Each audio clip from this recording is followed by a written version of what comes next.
Takže čátelé, já jsem tady Japrimeska, je to video z ničeho, je to informačka.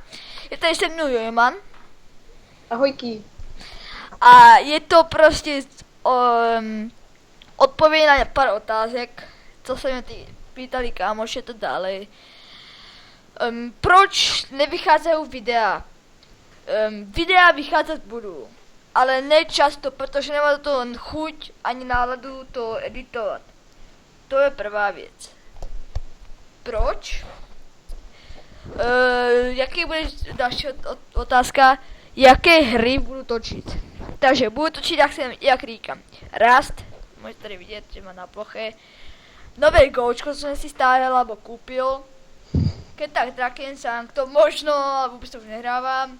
Call of Duty, nějaké ty misie možná natočím. A nějaké online hry na internete, čiže nějaké něco podobné Agaru, něco také, no prostě. Také online hrovky. Dobre, jak říkám, do popisku videa dám kanály dvou kámošů, takže Jojemana, který tady je, a Matyje se Serem, který tady není, ten šel někam pestičkovat, tak říkám. A dávám slovo Jojemanovi, který v tému teď asi mohl se něco reknout. Tak, něco reknout. Já nevím, co říct. Aha, tak to je Jojemanův krátký rozhovor, nádherný. Já teda sama loučíme to hned editovat, není to moc dlouhé, se to mě co nejkratší a jdete na kanál. Anal, YouTube. Hej, už musím, jo?